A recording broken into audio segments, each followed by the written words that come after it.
দূরে সে পাশে বসে, পায়ে পায়ে কখনো চলে যায় দূর। এ জীবন উদযাপনের সুর, রেডিও রেডিও জাগো, এগিয়ে চলার সুর, রেডিও রেডিও জাগো। 90.8 megahertz community radio, Jadavpur university. শুরু হচ্ছে আমাদের বিশেষ অনুষ্ঠান ম্যাটিক্স কৃষি পাঠশালা।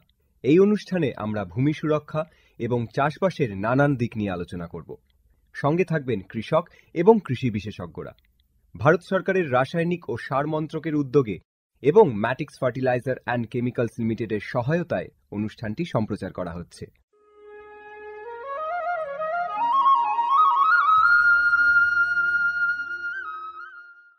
আজকের আমাদের আলোচনার বিষয় নিষিক্তকরণ প্রযুক্তি এবং এর প্রয়োগ ও গুরুত্ব। এই আলোচনাটি আপনারা শুনতে পাবেন কৃষি সংক্রান্ত ঘোষণার পর।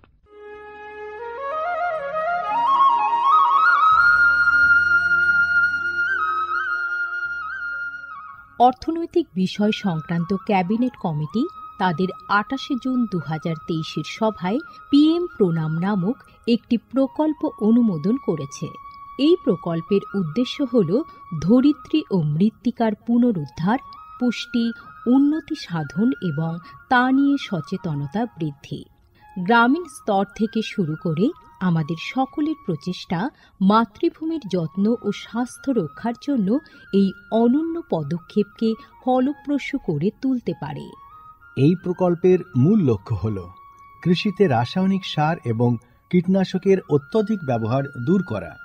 বাড়তি ফলনের জন্য সার ও কীটনাশকের অতিরিক্ত ব্যবহার মাটিকে অসুস্থ করে তুলছে, কমিয়ে দিচ্ছে তার উৎপাদন ক্ষমতা। মাটির পুষ্টি আর সুরক্ষার জন্য প্রাকৃতিক অথবা জৈব সারের ভূমি পরীক্ষা ভিত্তিক সুষম ব্যবহার করা প্রয়োজন। পাশাপাশি দরকার জৈব ও প্রাকৃতিক চাষ পদ্ধতি এবং সম্পদ সংরক্ষণ প্রযুক্তি, যেমন সমন্বিত কৃষি ব্যবস্থা, ক্ষুদ্র সেচ, মালচিং, মাটির ক্ষতিকারক খনন না করা, ঘুরে ফিরে বিভিন্ন ফসলের চাষ ইত্যাদি। চাষবাসের এই টেকসই পদ্ধতিগুলো মাটির উর্বরতা বাড়াবে, পরিবেশ দূষণ কমাবে এবং দীর্ঘমেয়াদী উৎপাদনশীলতাকে শক্তিশালী করবে। সারের সুষম ব্যবহার শুধু মাটিই নয়, সার্বিকভাবে পরিবেশের স্বাস্থ্য রক্ষা করে। সুষম সার ব্যবহারের অর্থ হল উদ্ভিদকে তার প্রয়োজনীয় পুষ্টি উপাদানগুলি সঠিক পরিমাণে এবং অনুপাতে, সঠিক সময়ে এবং উপযুক্ত পদ্ধতিতে দেওয়া। সংশ্লিষ্ট রাজ্য বিশ্ববিদ্যালয়গুলি ইতিমধ্যেই তাদের এলাকায় উৎপাদিত ফসলের প্রয়োজন অনুসারে এর ডোজগুলি নির্ধারণ করেছে। সঠিক মাত্রায় সার ব্যবহার করলে ফলন যেমন বাড়বে, তেমনি বাড়বে ফসলের গুণমান। ভালোভাবে পোষিত মাটিতে ফলানো ফল, শাকসবজি ও শস্য প্রয়োজনীয় পুষ্টিতে ভরপুর আর সুস্বাদু হয়। ফলনের বৃদ্ধি আর উন্নত গুণমান আমাদের কৃষকদের জন্য নিয়ে আসবে বেশি মুনাফাও। শুধু বেশি ফসল নয়, উন্নততর ফসল আমাদের লক্ষ্য। এই কৌশলে লাভবান হবে প্রত্যেকে, আমাদের কৃষকরা, আমাদের পরিবেশ এবং সর্বোপরি আমরা সকলে। বিচার বিবেচনার সঙ্গে পরিপোষক ব্যবহার করলে কেবল ফলনই বাড়ে না, প্রজন্মের পর প্রজন্ম জমি থাকে উর্বর।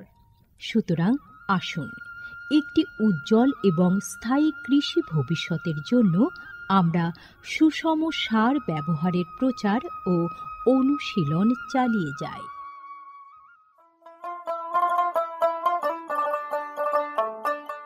বিকশিত ভারত সংকল্প যাত্রা বা VBSY এর একটি গুরুত্বপূর্ণ অংশ হল ভারত সরকারের সার বিভাগ দ্বারা PM প্রণাম স্কিম এবং কৃষিতে ড্রোন ব্যবহারের প্রচার।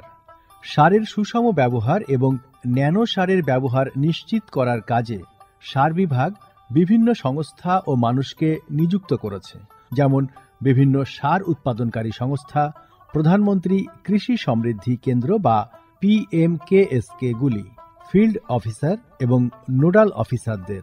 VBSY এর একটি প্রধান দিক হল বিভিন্ন শস্য এবং গাছপালার ওপর ন্যানো এবং জল দ্রবণীয় সার স্প্রে করার কাজে ড্রোনের ব্যাপক ব্যবহার। এই উদ্যোগের ফলে ২৯টি রাজ্য ও কেন্দ্রশাসিত অঞ্চলের বিভিন্ন জেলায় হাজার হাজার ড্রোন প্রদর্শন হয়েছে।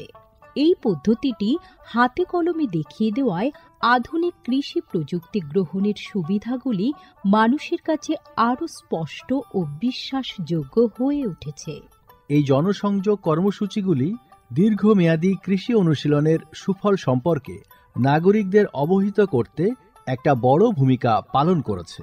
সারা দেশ জুড়ে লক্ষাধিক দর্শক ড্রোনের প্রদর্শনী প্রত্যক্ষ করেছেন। প্রচলিত ইউরিয়ার চেয়ে ন্যানো ইউরিয়ার উপকারিতা বিষয়ে সচেতন হয়ে কৃষকরা ন্যানো সার প্রয়োগে গভীর আগ্রহ দেখিয়েছেন।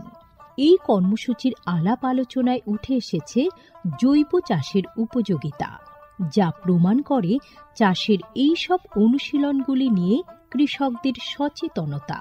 উৎসাহী কৃষকরা কৃষিতে ড্রোন প্রযুক্তির বিষয়ে আগ্রহ প্রকাশ করেছেন। এই আধুনিক কৌশলগুলির অর্থনৈতিক কার্যকারিতা কৃষকদের নতুন দিশা দেখিয়েছে, কৃষিতে এক স্থায়ী এবং সাশ্রয়ী পদ্ধতির পথ প্রশস্ত করেছে। মাননীয় প্রধানমন্ত্রী মহিলা কিষাণ ড্রোন কেন্দ্র চালু করেছেন। এটি মহিলা স্বনির্ভর গোষ্ঠীগুলিকে ড্রোন সরবরাহ করবে, যাতে তারা এই প্রযুক্তি ব্যবহার করে জীবিকা নির্বাহ করতে পারে। VBSY প্রোগ্রামের রূপায়ণে PMKSKগুলি সক্রিয় ভূমিকা পালন করছে। একে অপরের সঙ্গে এই সহযোগিতাই আমাদের পাথেয়। বিকশিত ভারত সংকল্প যাত্রা শুধু একটি যাত্রা নয়, এটি ভারতীয় কৃষির দীর্ঘমেয়াদী এবং প্রযুক্তিগতভাবে উন্নত ভবিষ্যতের দিকে একটি গুরুত্বপূর্ণ পদক্ষেপ।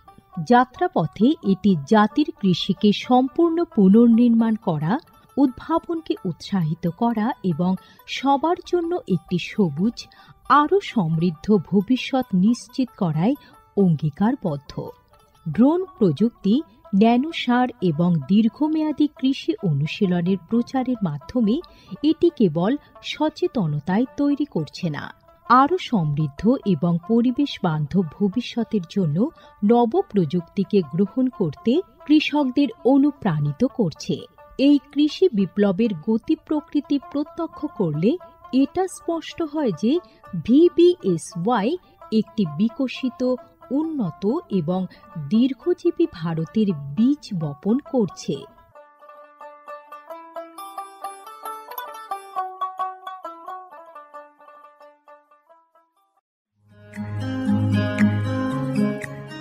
ভারতের যে সার কোম্পানিগুলি সবচেয়ে দ্রুত গতিতে বৃদ্ধি পাচ্ছে, ম্যাটিক্স ফার্টিলাইজার্স অ্যান্ড কেমিক্যালস লিমিটেড তার মধ্যে অন্যতম। পশ্চিমবঙ্গের পানাগড়ে অবস্থিত তাদের কারখানায় বছরে 12.5 লক্ষ টনের ওপর ইউরিয়া সার উৎপাদন হয়। ভারত সরকারের গ্রিনফিল্ড প্রজেক্ট হিসেবে স্বীকৃত এই কারখানায় তৈরি হয় ডক্টর ফসল। ইতিমধ্যেই যা পূর্ব ভারতের সর্বাধিক বিক্রিত ইউরিয়া সার হয়ে উঠেছে। কৃষি উন্নয়ন ও ভূমি সুরক্ষা, ক্ষুধা, অপুষ্টি ও দারিদ্র্য দূরীকরণ, গ্রামীণ এলাকা ও বস্তি উন্নয়ন, লিঙ্গ সাম্য, পরিবেশ, স্বাস্থ্য, শিক্ষা ইত্যাদি নানান বিষয়ের উপর জোর দেয় ম্যাটিক্সের CSR প্রকল্পগুলি। ম্যাটিক্স এক সবুজ ভবিষ্যতের অঙ্গীকার।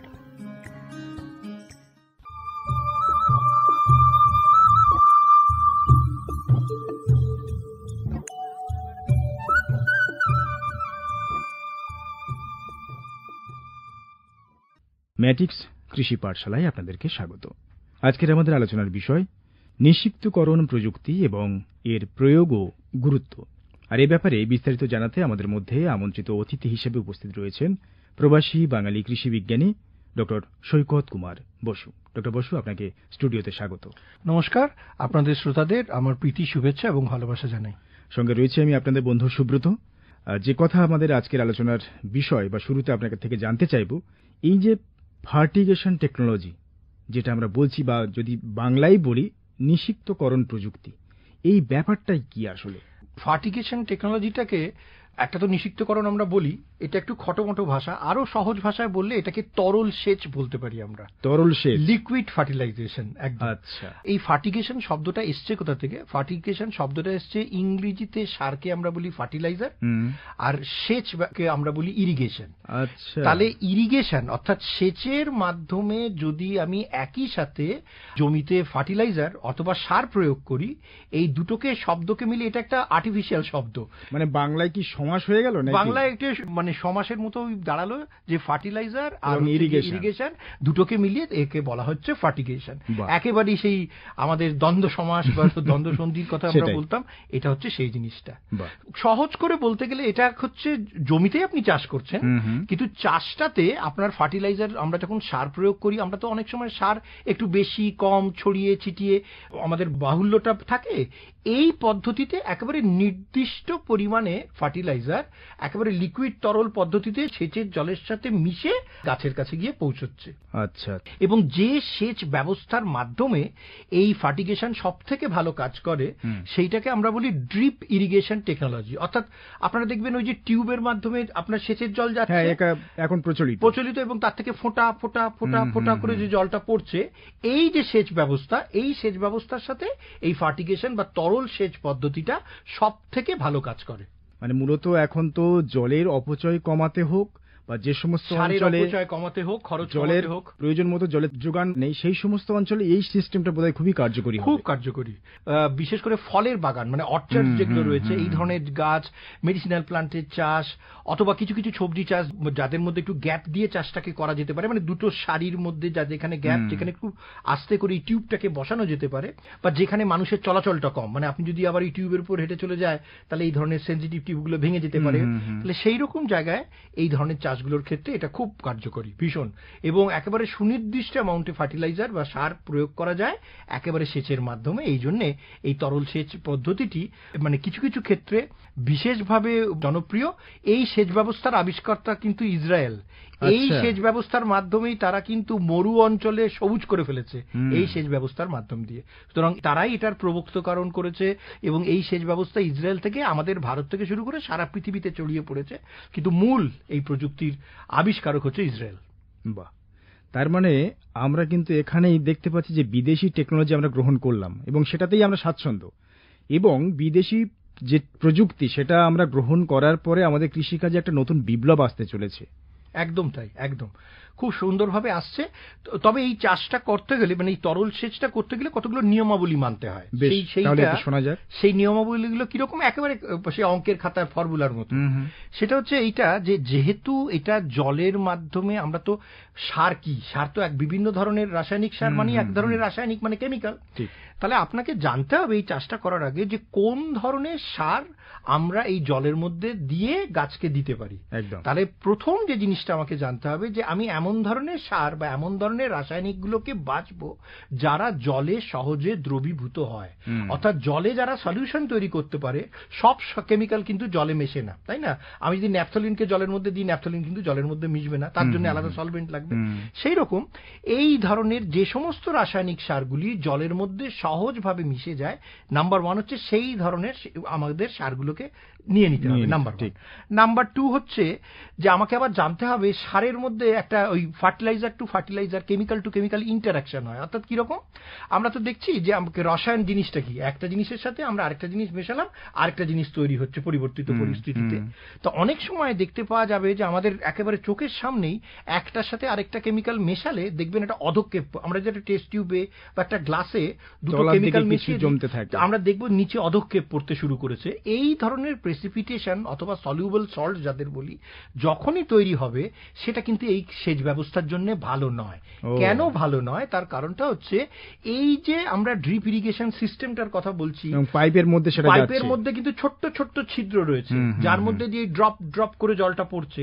তাহলে এই কেমিক্যালগুলো যদি আমি এমন কেমিক্যাল নিই যারা একে অপরের সাথে রিয়াক্ট করে অধক্ষেপ তৈরি করতে পারে, তাহলে কিছুদিনের মধ্যেই কিন্তু আমাদের এই ছিদ্রগুলো আস্তে আস্তে স্তর পড়ে বন্ধ হয়ে যাবে এবং এই সিস্টেমটা চেঞ্জ করাটা তখন খুব কঠিন হয়ে দাঁড়ায়। তার কারণ এটা তো আর ঠিক সেই ছোট্ট টিউবের মতো না, এটা লম্বা মাঠ জুড়ে টিউব চলে গেছে, সেগুলোকে পরিষ্কার করাটা খুব শ্রম সাপেক্ষ এবং ব্যয় সাপেক্ষ হয়ে দাঁড়ায়। তাহলে আমাকে জানতে হবে যে কোন ধরনের কেমিক্যাল নেব না। খুব সাধারণ কেমিস্ট্রির হিসেবে বলা যেতে পারে যেরকম ফসফেটের সাথে ক্যালসিয়াম সল্ট জাতীয় জিনিসগুলোকে আমরা মেশাবো না, সালফেটের সাথে ক্যালসিয়াম মেশাবো না, ম্যাগনেসিয়ামের সাথে আমরা সালফেট মেশাবো না। এই যে নিয়মাবলীগুলো রয়েছে এইগুলোকে জানতে হবে, এবং এগুলো চাষি ভাইরা অলরেডি জানেন যে কোনটা কোন জায়গায় কার সাথে মেশাতে নেই। আমরা বলি যে মোরাললেস যখন এই সলিউশনটা তৈরি করা হচ্ছে 20% পর্যন্ত সল্ট থাকুক, বাকিটা জল দিয়ে ভরা হোক, এবং একাধিক সল্ট একসাথে না মিশিয়ে আলাদা আলাদা করেও দিতে পারি, অথবা যে সমস্ত সল্টগুলো একসাথে মিক্স হয় কেমিক্যাল সেগুলোকেও করতে পারি। একটা ছোট্ট পরীক্ষা যেটা আমি সবাই চাষি বন্ধুদেরকে একটা ছোট্ট মেথড হিসেবে বলে দিতে পারি, যে ধরুন আপনি আন্দাজ করলেন বা ঠিক করলেন যে আমি এইটাকে তরল সেচের মাধ্যমে আমি আমার ক্রপকে দেব, কিন্তু দেয়া যায় হয়তো, কিন্তু হাতে ছড়িয়ে দিলে যে ততটা কাজ হয় জলে ধরছে না, আপনি হয়তো বুঝতে পারছেন না দেবো কি দেব না। এমন যদি কখনো দোনামোনা হয়, ওই যে আমাদের মেজারিং সিলিন্ডার ছোট্ট কাঁচের যে পাওয়া যায়, আপনি তার মধ্যে জল নিন একটা নির্দিষ্ট অ্যামাউন্টে, এবং জলের মধ্যে ওই সল্টটা দিন। অল্প সল্ট দিলে হবে না, নির্দিষ্ট সলের নির্দিষ্ট অ্যামাউন্টটা মিশিয়ে ভালো করে ঘেটে দেখুন জলের সাথে চিনির মতো ওটা গুলে গিয়ে সলিউশন তৈরি হয়ে যাচ্ছে কি না। যদি দেখা যায় যে হচ্ছে না, ভাসতে থাকছে, অথবা নিচে গিয়ে অধক্ষেপের মতো গিয়ে পড়ে যাচ্ছে, তাহলে কিন্তু এইটাকে ব্যবহার করা যাবে না।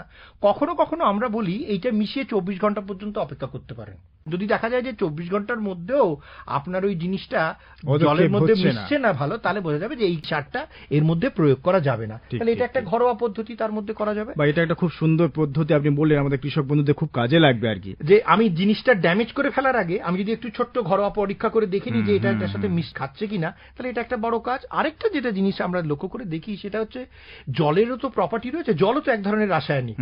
তো এই রাসায়নিকের মধ্যে তার দ্রবণ ক্ষমতা রয়েছে, এবং আপনারা জানেন যে আমরা যদি তার তাপমাত্রাটাকে বাড়িয়ে দিই, কাইনেটিক এনার্জিটা বেড়ে গেলে সে কিন্তু আরো বেশি অ্যামাউন্টের সল্ট তার মধ্যে নিতে পারবে। অর্থাৎ জলের তাপমাত্রাটা যদি একটু বাড়ানো হয়, বাড়ানো মানে ফুটিয়ে দেওয়া নয়, জলের তাপমাত্রাটা একটু বেড়ে গেলে দেখতে পাবে যে সল্টটা খুব সহজে জলের মধ্যে বা যে কেমিক্যালটা গুলতে চাইছিল না, তাপমাত্রা বাড়লে কিন্তু এটা গুলে যায়। এটা জলের ধর্ম কেন হয়, এটা রাসায়নিক ক্লাস হয়ে যাবে, ওইটাকে আমরা এক্সপ্লেন করতে যাব না, কিন্তু তাতে কিন্তু কাজ হয়। অর্থাৎ ঠান্ডা জলে আপনি যখন দ্রবণ করার চেষ্টা করছেন, যত ভালো দ্রবীভূত হয় তার থেকে কিন্তু একটু উষ্ণ গরম জলে হলে কিন্তু বেটার দেখতে পাওয়া যায়। তো অনেকে এই ধরনের ফিল্ট্রেশন সিস্টেম তৈরি করে নেন। আচ্ছা, এই কাজটা কিভাবে হয় সেটা হচ্ছে যে আমরা তো জলটা প্রথমে এলাম, অনেকে যেটা করতে চান সেটা হচ্ছে যে আমি জল নিলাম, জলের মধ্যে আলাদা করে এই কেমিক্যালগুলোকে মেশালাম এবং দেখে নিলাম যে সলিউশনটা মানে এত লিটারে এত আমার মিশবে, এত প্রপোর্শন আমাদের সবার চাষি বন্ধুদের কাছে দেয়া থাকে যে এত আমার গাছ এতটা এলাকা আমি কভার করছি,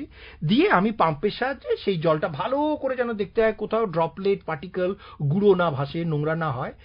বিদেশের ক্ষেত্রে ওনারা একটু এক্সট্রা স্টেপ নেন, কেন আমরা জল বলি পরিশুদ্ধ, সবসময় কিন্তু কুয়োর জল থেকে শুরু করে আমাদের চোখে হয় না। তাহলে এই জলের মধ্যে যে নোংরাটা রয়েছে, নোংরা বলতে আমি জীবাণু বলছি না, জলের মধ্যে ধুলিকণা বালি ইত্যাদি যেগুলো রয়েছে, এই জন্য অনেক সময় দেখা যায় যে অনেক জায়গায় আমাদের দেশেও কিন্তু আজকাল করতে শুরু করেছে, একটু খরচা বেশি, সেটা হচ্ছে জলটাকে তুলে নিয়ে একটা পুরো স্যান্ড ফিল্টারের মাধ্যমেও আগে এই জলটাকে পাস করিয়ে নেওয়া হয়।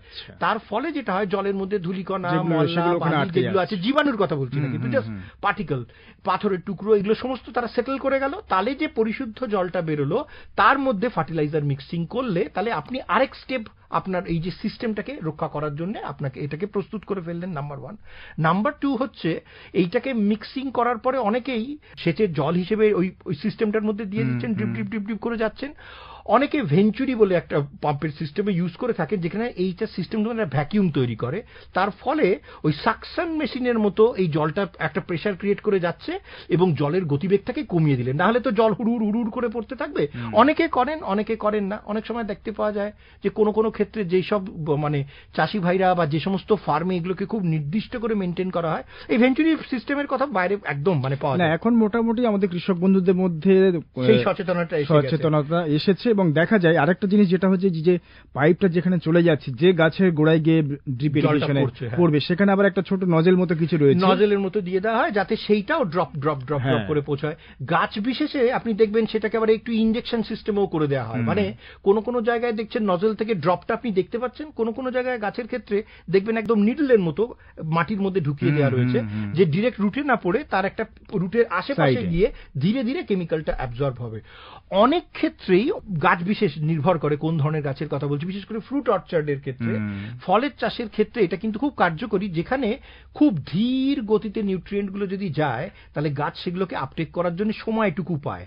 আর দেওয়ার সময় কিরকম করতে হবে, ধরুন আমি 4 ঘন্টার জন্য এই ইরিগেশন, এই সেচ পদ্ধতিটা চালু করতে চাই, তরল সেচটা, তখন আমাকে মানে একেবারে গুড প্র্যাকটিস যেটাকে বলা হয় সেটা বলছে যে প্রথমে 1 ঘন্টা আপনি খালি জল দেবেন, মানে একদম ফ্রেশ, ওই যে ফিল্টার্ড পরিষ্কার জল, সেই ফিল্টার্ড পরিষ্কার জল দিয়ে আপনি 1 ঘন্টা চালাবেন এই পাম্প সিস্টেমটা। তাতে কিন্তু গাছে প্রথমে ফার্টিলাইজার যাচ্ছে না, যাচ্ছে জল। কেন এটা করছি, যে আমার এই টিউবের মধ্যে যদি কোথাও কোনো আগে রেসিডুয়াল কেমিক্যাল থেকে থাকে সেটাও কিন্তু বেরিয়েছে। আমার কিন্তু লক্ষ্য শুধুমাত্র গাছ নয়, আমাকে এই টিউবটাকেও কিন্তু ভালো রাখতে হবে, তার স্বাস্থ্যটাও যাতে প্রলং করতে পারি। তাহলে 1 ঘন্টা আমি জল দিলাম, গাছের তো জল লাগেই, এই গাছটা রেডিও হয়ে গেল, মাটিটা ভিজে গেল, মাটিটা এই রেডি হয়ে গেল, সেনজিটিভ হয়ে গেল। তারপরে আমি ধরুন একটা 2 ঘন্টার জন্য আমি এই ফার্টিলাইজার সাইকেলটা চালু করলাম, drip drip drip drip drip drip করে গেল। এই 2 ঘন্টা বন্ধ হয়ে যাওয়ার পরে আমি আবার পরিশ্রুত পরিষ্কার জল দিয়ে আরেক রাউন্ড 1 ঘন্টা খালি সামান্য জল দিয়ে করব। তার কারণটা কি, আমি কিন্তু পাইপটাকেও পরিষ্কার করে দিচ্ছি এবং গাছটাও জল পাচ্ছে, এবং আপনার ওভার ফার্টিলাইজেশন হওয়ার মানে অতিরিক্ত নিষিক্তকরণ হওয়ার চান্সগুলো ওখানে থাকছে না।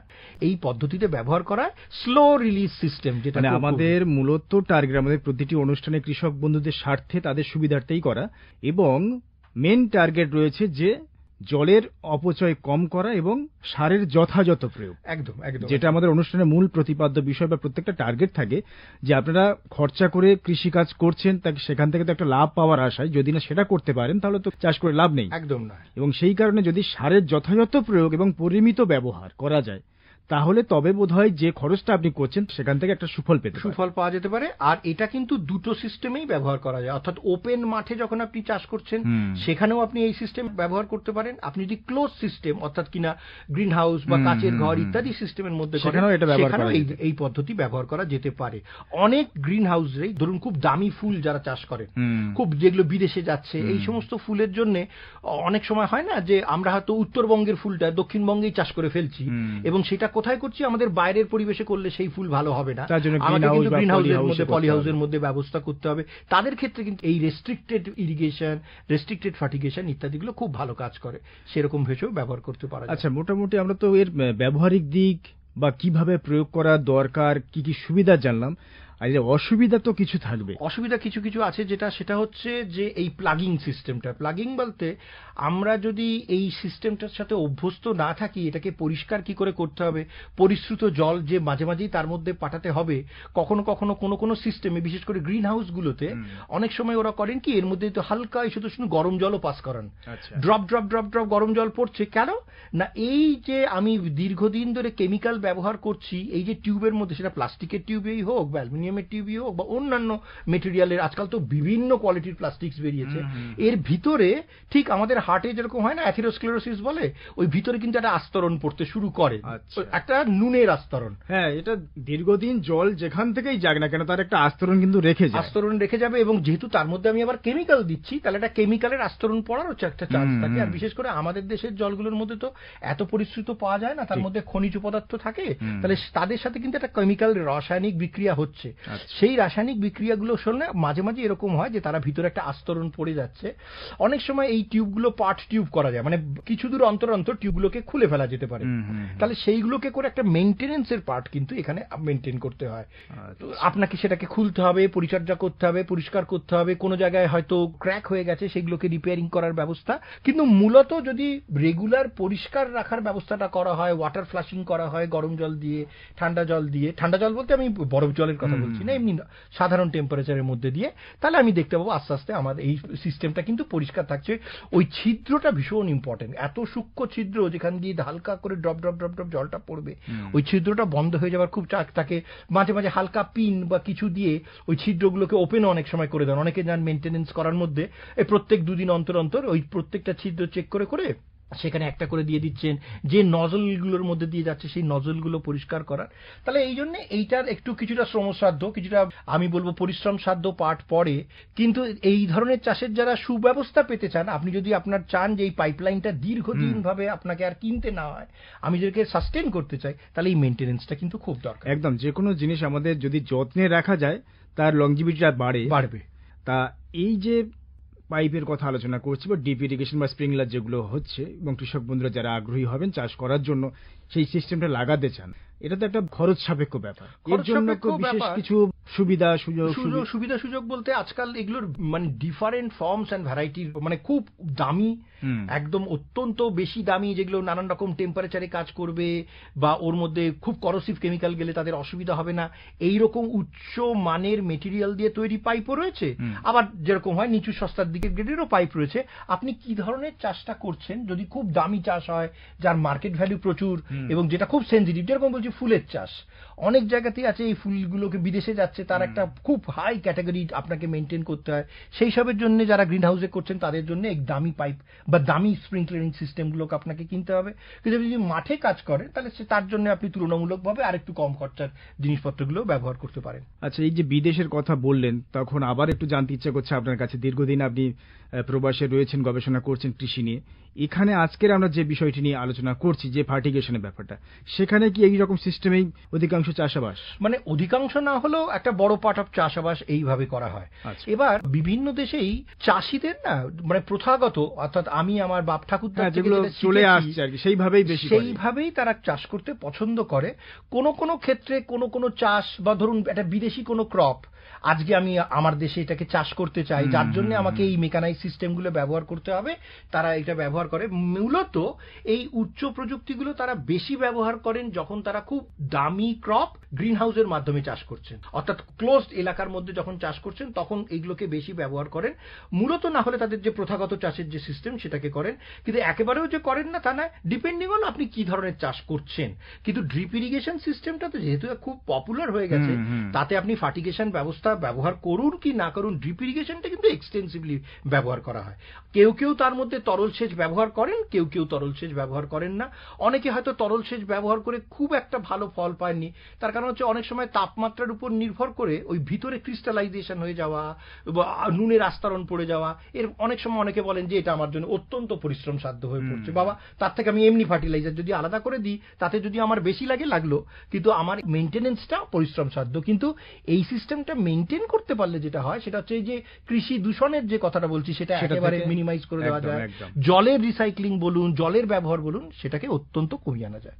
বেশ, খুব গুরুত্বপূর্ণ একটি আলোচনা এবং আমাদের কৃষক বন্ধুরা আশা করি খুবই উপকৃত হবেন এই আজকের আলোচনা থেকে। কেননা আপনারা নিশ্চয়ই বুঝতে পেরেছেন যে আমাদের মূলত টার্গেট আপনাদের জলের অপচয় কমানো এবং সারের ব্যবহার পরিমিত করা এবং যথাযথ করা। যেখান থেকে যে সমস্ত কৃষক বন্ধুরা যারা উচ্চ ফলনশীল কোনো সবজি হোক বা ফুল যেগুলো চাষ করবেন, সেগুলো যদি এইভাবে ফার্টিগেশন সিস্টেমে যদি করা যেতে পারে, তাহলে বোধহয় আপনারা অনেকাংশে লাভবান হতে পারবেন। আমাদের সময় একেবারেই শেষ। আমরা আজকে আলোচনা করছিলাম fertigation technology and its application and importance, অর্থাৎ নিষিক্তকরণ প্রযুক্তি এবং এর প্রয়োগ ও গুরুত্ব। আর এই ব্যাপারে খুব সুন্দরভাবে কৃষক বন্ধুদেরকে বুঝিয়ে বললেন এতক্ষণ প্রবাসী বাঙালি কৃষি বিজ্ঞানী ডক্টর সৈকত কুমার বসু। ডক্টর বসু, আপনাকে অনেক ধন্যবাদ। আমাকে আমন্ত্রণ জানার জন্য আপনাদের আবার ধন্যবাদ জানাই। নমস্কার। নমস্কার।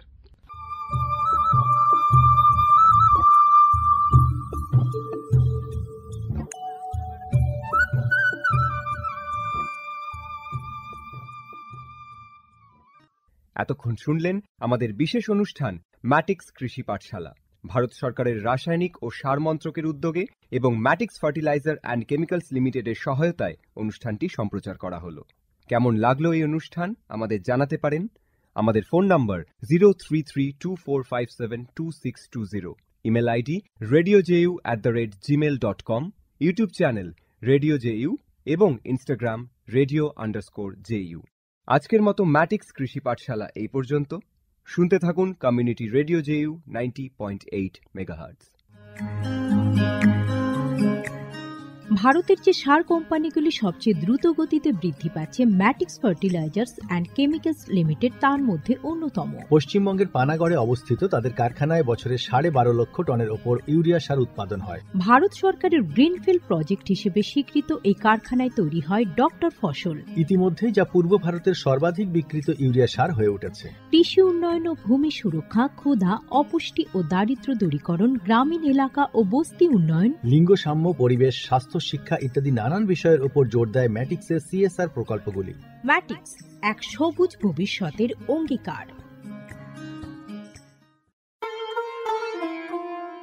মুক্ত চিন্তার পথে ভিন্ন মননের খোঁজ, কমিউনিটি রেডিও যাদবপুর। আপনারা শুনছেন কমিউনিটি রেডিও যাদবপুর 90.8 মেগাহার্টজ। এই বেতার সম্প্রচারটি যাদবপুর বিশ্ববিদ্যালয়ের technical education quality improvement programme TEQIP-র অংশ।